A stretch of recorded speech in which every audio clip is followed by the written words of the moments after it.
Bonjour à tous, on se retrouve pour un nouveau CQFR sur la chaîne Basket Session Rivers. Il n'y avait pas de match la nuit dernière pour cause d'élections présidentielles américaines. Par contre, quand même tout de même quelques infos qui sont tombées, Chat, et on va commencer par celle concernant Joel Embiid, dont s'attendait à ce qu'il y ait une suspension. Il y a effectivement une enquête de la NBA après qu'il ait poussé un journaliste du Philadelphia Inquirer. Et effectivement, 3 matchs de suspension pour Joel Embiid. Bon, au moins la sanction est tombée. Elle était attendue, elle était logique dans le sens où la NBA voulait tout de suite poser un précédent pour éviter que ça se mette à dégénérer un peu partout aux quatre coins des vestiaires NBA.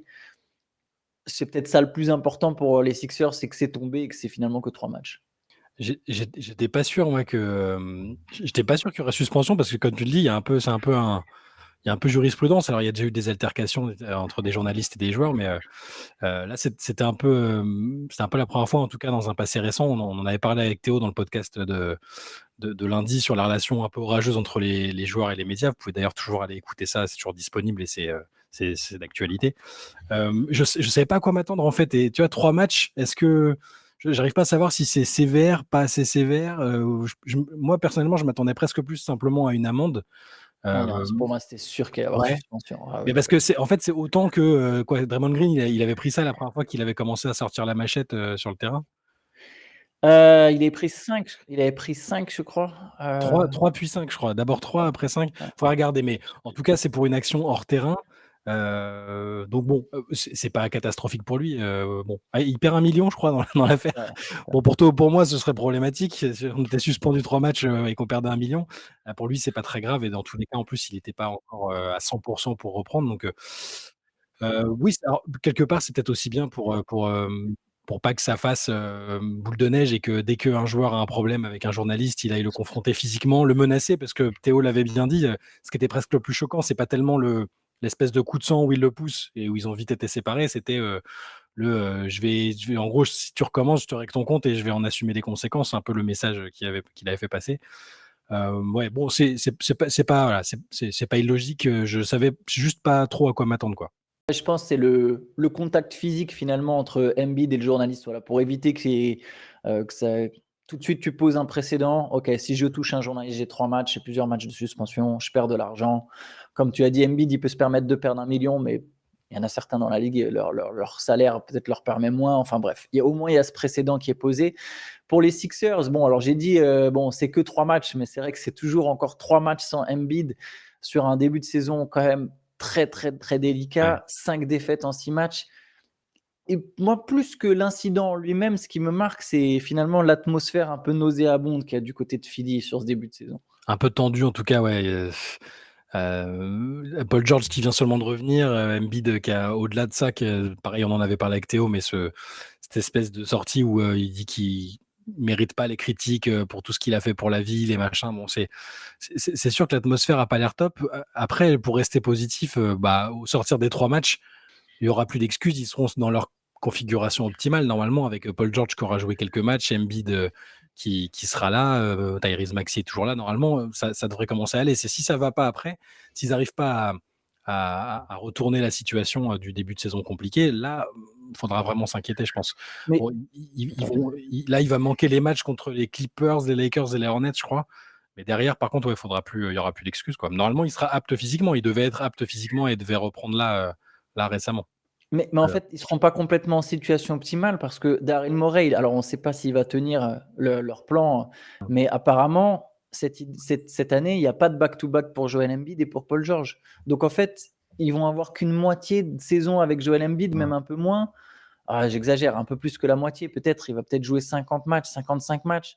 Qui sait, tu vois, s'il n'y a pas de nouvelles blessures, peut-être que Paul George en jouera 60. Mais en vérité, ça veut dire que tu l'avais souligné déjà, et tu ne construis pas ton alchimie. En fait, c'est la même chose que les Clippers dans les mauvaises années, les mauvaises années, comme s'il y avait eu des bonnes années, mais dans vraiment les moins bonnes saisons des Clippers, où tu as tes stars que de temps en temps, tu crées pas d'alchimie. On a vu que sans les stars, c'est très compliqué, cette équipe des Sixers, avec juste Tyrese Maxey. Alors pourtant, il y a du talent. On pourrait même, bien sûr que cette équipe, on ne peut pas la juger quand elle a pas ses 2 stars. Mais un petit peu quand même, franchement, tu t'attendais Mm. à ce que les Sixers, ils ont perdu contre des équipes, j'ai plus la liste, mais je pense qu'ils perdent contre Raptors, Nets, Hornets, je ne sais plus exactement, mais il y a un paquet d'équipes pas non plus impressionnantes dans le lot. Et Tyrese Maxey est censé être une star. Il y a quand même des bons joueurs autour. Caleb Martin, Kelly Oubre, Gershon Yabusele, Eric Gordon, Kyle Lowry, André Drummond. J'en oublie certains, KJ Martin. Tu es quand même censé faire un peu mieux que ce début de saison. Et donc là, tu vas de temps en temps jouer sans tes stars. Daryl Morey, il cesse de répéter non, mais nous, ce qui compte, c'est les playoffs. Et je suis d'accord, c'est vrai que si les Sixers ils sont au complet en playoffs, c'est là où vraiment on va pouvoir voir. Mais si tu arrives en playoffs, déjà en manque de rythme parce que tu as manqué plein de matchs, et en plus en manque d'alchimie parce que vous n'avez pas beaucoup joué ensemble, on sait que ça prend du temps à créer des automatismes. Même un joueur comme Paul George qui peut s'insérer assez facilement. Et tu arrives et tu es 6e à l'Est ou 5e à l'Est, et on parle d'un scénario, pourtant pour l'instant les Sixers ils sont 15e ou 14e, pardon, 14e à l'Est. Donc tu finis 5 ou 6e, tu prends forcément une équipe qui a l'avantage du terrain. Ça fait beaucoup pour les Sixers. Pour moi, c'est vraiment pas le plan que j'aurais imaginé après. Ah, je suis d'accord. Mais c'est vrai que je pensais même plus trop à l'histoire des back-to-back et tout, et du petit bad buzz déjà qu'il y avait eu à ce sujet-là. Mais ça me fait penser à un tweet que j'ai vu après la suspension où je sais plus qui mettait. Ils auraient pas dû lui mettre 3 matchs de suspension, ils auraient dû l'obliger à jouer 3 matchs de suite. Là, c'était une vraie punition pour lui. Ça m'a fait marrer. Très Mais bon. parce que c'est une réalité, le problème des back-to-back pour Embiid. Et du coup, Paul George aussi est concerné par les Je, je, back-to-back alors. je crois, après, j'ai lu sur The Athletic, mais après, justement, c'est le gros problème des Sixers, c'est la communication est désastreuse. Elle est absolument, on ne sait pas. Ils ont jamais, sur Embiid, sur le cas Embiid, ils ont jamais mis le mot opération depuis février, depuis son 11. Ouais. Ils ont pas arrêté de dire une procédure. Joel Embiid a suivi une procédure, c'est une opération. Ils n'ont pas voulu mettre une seule fois dans aucun communiqué, dans aucune déclaration, le mot opération. Ils ont pas, ils sont pris $100 000 d'amende là. Ouais. La NBA avait mené une enquête en raison de l'absence d'Embiid. Mhm. La NBA, pourquoi elle a mis une amende? C'est pas que les Sixers avaient que Embiid pouvait jouer et qu'ils l'ont pas fait jouer. La NBA, l'enquête a confirmé qu'Embiid pouvait effectivement pas jouer. Là où ils ont mis l'amende, c'est parce que les Sixers n'ont pas voulu reconnaître publiquement qu'Embiid, en fait, il a eu un setback. Ouais. Pareil, c'est quelque chose qu'ils n'ont jamais. Il n'y a pas de communication, mais il y a bel et bien un setback sur son genou. Joel Embiid, peut-être qu'il sera jamais à 100%. C'est un truc là, aujourd'hui, il faut se préparer. C'est comme Kawhi. Embiid, il reviendra peut-être jamais. Enfin, il reviendra. Bien sûr qu'il va revenir, qu'il va rejouer, mais peut-être qu'il n'y a jamais une période de sa carrière où il va pouvoir enchaîner des matchs. Ouais. Parce qu'il y a un vrai problème au genou. Les Sixers ne veulent pas le reconnaître. Embiid lui-même, et c'est ce qui crée toute la frustration avec comment dire, la presse et les fans des Sixers. C'est que là, les gens ne savent pas pourquoi il ne joue pas. Et lui, il donne aucune interview. Il n'y a que Nick Nurse, avant qu'il pète son câble, Embiid pète son câble, entre guillemets. Je ne parle pas de l'article, de ce qui a été écrit par le journaliste. Je parle que avant les propos sur j'ai déjà trop fait pour cette putain de ville. Et il a raison. Il a joué avec une fracture du crâne. Il en a fait des choses, tu vois. Il a joué. Il a essayé de se battre. Donc il n'est pas soft, mais le problème c'est qu'il ne veut pas reconnaître qu'il est blessé. Il ne veut pas le déclarer. Il ne donne aucune interview, c'est Nick Nurse qui doit parler à sa place, et Nick Nurse il reste vague, et en plus Nick Nurse, je ne sais même pas s'il a le droit de vraiment s'exprimer en détail sur la situation de Joel Embiid, vu qu'il n'est pas Joel Embiid. Donc c'est Joel Embiid qui est censé venir et dire je suis blessé, mais il ne le fait pas. Il ne veut pas le faire. Il ne veut pas le reconnaître. Donc à partir de là, il y a un flou de communication. Donc oui, sur Paul George, je ne sais pas. Tu vois, je ne sais pas complètement. À un moment, Daryl Morey a laissé comprendre que les back-to-back, ce ne serait pas non plus pour Paul George. Mais on ne sait pas. C'est trop flou. Ça fait des années que c'est comme ça à Philadelphie, au niveau Exactement. communication. Il y a des trucs, déjà à l'époque avec Ben Simmons et tout, même un peu avant. Enfin, ça date même pas que de Daryl Morey d'ailleurs. Et même là, tu vois, il y a une espèce de. J'aimerais savoir en interne comment c'est perçu par les uns et les autres l'histoire de la suspension, parce que il se disait que Morey et Elton Brand, donc qui sont les deux responsables vraiment sportifs à Philadelphie, avaient pris sur eux d'aller s'excuser auprès du journaliste sans forcément passer par Embiid et tout ça. Donc, je sais même pas si la relation est très bonne en interne. C'est très compliqué. Moi, on va attendre que tout le monde soit apte à jouer et puisse rejouer là dans 3 matchs. Enfin, après les 3 matchs de suspension, il va débuter, je crois, contre les Knicks le 12 sur un match de NBA Cup. Enfin, en tout cas, qui compte pour la NBA Cup. Et puis après, là, on va pouvoir vraiment, je pense, les juger, même s'il n'y a pas de back-to-back, au moins qu'ils puissent enchaîner des matchs tous les 2 jours, déjà, ce serait bien, quoi. Tu vois, il y a un truc sur les Sixers, c'est qu'on s'est dit, est-ce que c'est la bonne année? On avait commencé comme ça, est-ce que c'est la bonne année? Au bout de 2 semaines, t'es déjà tenté de te dire, aïe, c'est compliqué quand même. Quand on parlait de est-ce que c'est la bonne année, on se demandait aussi, bah tiens, si celle-là, ça marche pas, il y aura plus d'excuses. là, petit à petit, on arrive au moment de se demander, c'est pas juste qu'il y aura plus d'excuses, c'est est-ce que même il y aura une prochaine fois? Je sais qu'on a souvent parlé d'un transfert d'Embiid et cetera, qu'on en a fait des tonnes. Moi, alors sans même parler de transfert, mais entre la santé, l'atmosphère et cetera, il reste du temps, hein, peut-être que ça peut s'arranger, tu vois? Effectivement, Mmh. si tout se passe bien en playoff, mais on pourra se demander si là, ça marche pas, est-ce que c'est pas aussi peut-être quelque part, la dernière chance? Ouais, la dernière fois, tu Alors vois, alors la qu'il a fenêtre qui se prolongé, ferme ou ouais, le trade qui est demandé, quelque chose comme ça. alors qu'il a prolongé quoi. Du coup, le trade, il serait pas aussi simple que ça. Mais même au-delà du trade, tu vois, peut-être il reste, il est là, mais on sait que tu vois, c'est comme aujourd'hui une équipe avec Kawhi, tu y crois pas pour le Mmh. titre. Ouais. Qui a annoncé les Clippers champions NBA là, avant le début de la saison, tu vois? Tu vois, aujourd'hui, donc pourtant tu vois, Kawhi il est là, et quelque part, il y a même peut-être des rumeurs de trade autour de Kawhi, mais tu vois, Kawhi il est aux Clippers, mais tout le monde sait que c'est fini, tu vois? Je me demande si là, c'est pas un peu la dernière, à voir pour les Sixers. Mmh. Il y a une autre équipe qui est pas mal embêtée sur ce début de saison, même si pour le coup, c'est une équipe qui a un peu relevé la barre, c'est les Nuggets. Ouais. Donc Denver qui maintenant va devoir se passer d'Aaron Gordon pendant plusieurs semaines, entorse du mollet pour Aaron Gordon. On n'a pas exactement l'absence, mais on sait que ça sera plusieurs semaines, multiple weeks, donc ça peut être 2, 4, 3, 6, qui sait? C'est vraiment pas une bonne nouvelle, hein, parce que On a déjà pareil, je perdu l'avais Jamal Murray. ouais, ouais et puis bon, déjà ça et puis parce que Gordon, on a vu qu'il était hyper important, l'année du titre, après et tout et pareil pour le coup, je vais reparler du match que j'ai vu, mais c'est le joueur qui m'a le plus impressionné, je trouve, pendant le match du côté des Nuggets. Je trouve qu'ils étaient pas bien et c'est lui qui à chaque fois, dans l'énergie, dans les choix, l'efficacité, il met un tir super important en prolongation aussi sur ce match en question. Il est extrêmement important, il est très proche de Jokic, c'est vraiment un élément, hyper précieux pour les Nuggets, donc j'espère pour eux que ce sera pas trop long, mais sans Murray, sans Gordon, il va falloir trouver d'autres solutions, quoi. Après Murray devrait pas tarder à revenir parce que il était dans le concussion protocol, heu, donc Murray devrait revenir. Après, c'est vrai que Gordon, pour le coup, c'est un profil c'est moins facile à remplacer. Je dis Ouais. pas que Murray est facile à remplacer, d'ailleurs Russell Westbrook a pas du tout le même profil que Jamal Murray, mais tu peux avoir tu vois, ils ont déjà un autre meneur qui est Mmh. capable d'avoir un gros taux d'usage avec la balle et Ouais. cetera. Gordon, c'est un profil plus délicat. Je vais essayer d'être positif pour les Nuggets. On les a avec Théo, on s'était quand même posé beaucoup de questions sur leur début de saison. Hem, Mine de rien, ils sont à 4-3, c'est le même bilan que les Mavs, c'est le même bilan que les Timberwolves, tu vois? C'est-à-dire qu'en termes comptables, ça passe. Et là, si Gordon est absent à un moment, je me dis: «C'est peut-être l'occasion de donner des vraies minutes à Peyton Watson, à Mmh. Julian Strawther». Pour moi, Ouais. ces mecs-là, aujourd'hui, ils sont pas prêts, tu vois? Toujours Mais pas, ouais. si Mmh. pendant 1 ou 2 mois, il y a vraiment le moment où on leur dit: «Là, maintenant, mon coco, tu vas jouer, il faut step up». Ça peut leur servir, tu vois, pour petit à petit essayer de rentrer dans la rotation et accumuler vraiment de l'expérience, avec un rôle, quoi. Ça, c'est vrai. Par contre, ce que ça va être du c'est quand même un apport qui est dur à remplacer parce que je regardais en même temps les stats d'Aaron Gordon depuis le début de saison.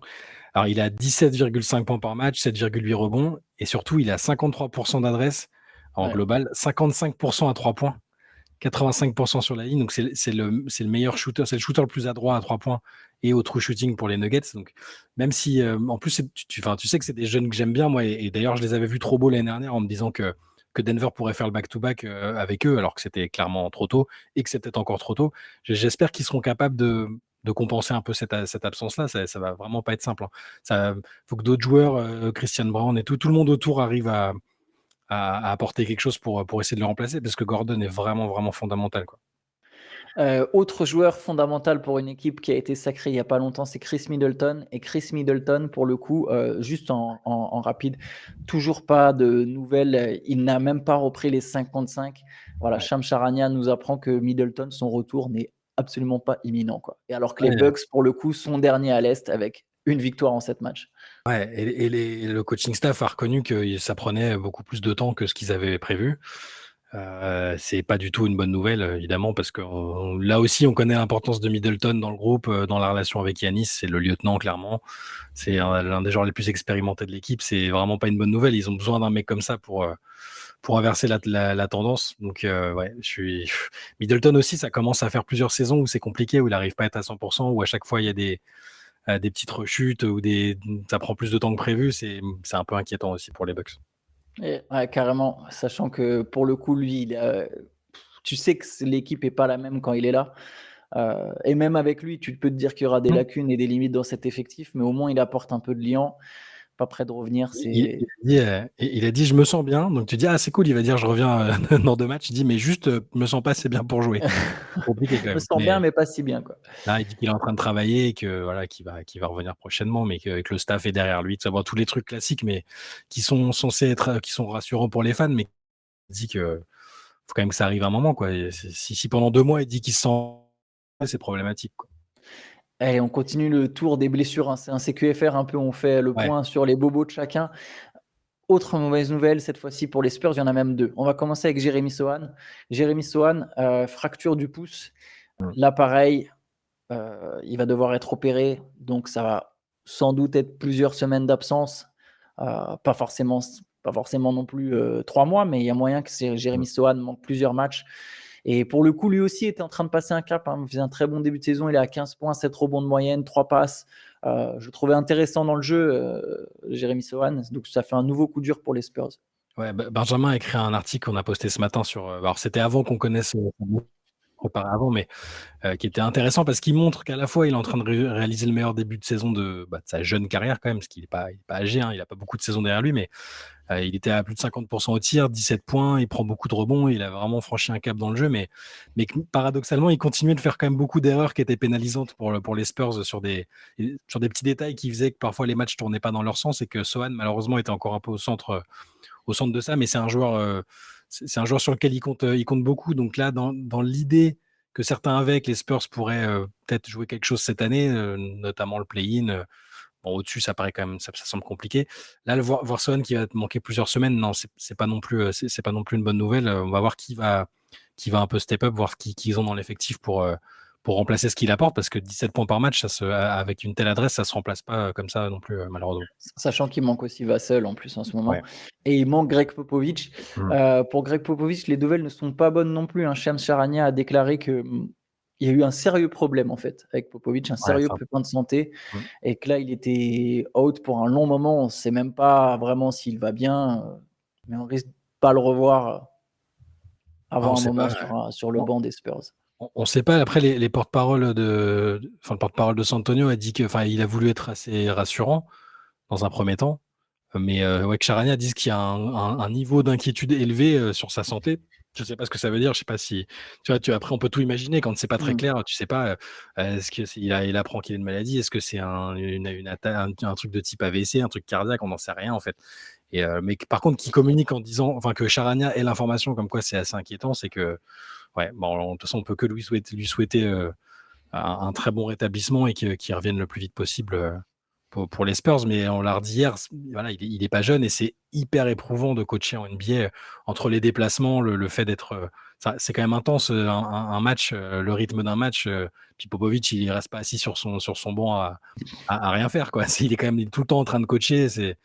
Ça reste éprouvant et c'était un peu une des inquiétudes quand il avait signé pour 5 ans. On espérait qu'il ait pas de soucis. Donc là, on va toucher du bois, espérer que ce soit un petit problème provisoire et qu'après du repos, ça aille mieux pour Pop. Voilà, notamment c'est Mitch Johnson qui Mmh. assure l'intérim sur le banc. On a fait le tour, Shai. De toute façon, c'était un plus petit CQFR parce qu'il n'y avait pas de match. De toute façon, la NBA reprend ses droits ce soir. Tiens, je vais regarder en direct, est-ce qu'il y aura des petites affiches. On Mmh. a quand même un Boston Golden State qui s'annonce très intéressant. Petit choc entre deux grosses équipes de la conférence Est et de la conférence Ouest. New York Atlanta, les Spurs qui joueront à nouveau les Rockets, la troisième fois depuis ce début de saison. Mmh. Phoenix Miami, il y aura un OKC Denver. Est-ce que Sympa. Denver arrivera à Ah faire ouais, mieux mais que sur le premier match? Mais bon, ouais, là, il manquera Aaron Gordon. ouais. Et justement, les Sixers joueront les Clippers, les retrouvailles de Paul George à Los Angeles. C'est bien pour se détourner de l'actualité américaine un peu, des petites affiches sympas, ça peut être plutôt cool, a priori, sans parler de l'actualité, hein, je suis pas sûr que les 4 ou 5 prochains champions NBA, iront à la Maison Blanche fêter le titre. Voilà. Je pense pas non plus. Ça m'étonnerait grandement, à part si le Utah Jazz. C'est gratuit. Non, non. Non, ouais, effectivement, il risque de ne pas y avoir la même célébration. On peut se demander aussi d'ailleurs s'il y a des joueurs qui seront affectés par la situation, hein. On Mmh. s'était beaucoup moqué de Kyrie Irving, en mode il avait été affecté par les Mmh. par les, les, hem, les manifestations au Capitole, mais franchement avec le recul, je comprends comment en fait, enfin, c'est normal d'être affecté par ce qui se Ouais. passe autour de toi, heu, dans ton pays et cetera. Donc on verra s'il y a des joueurs qui sont affectés notamment par la situation aux États-Unis. On va s'arrêter là-dessus. On se retrouvera de toute façon demain. Comme Yes. d'habitude, vous connaissez le rendez-vous. Allez, bonne journée à tous. Ciao, Bonne ciao. journée, à demain.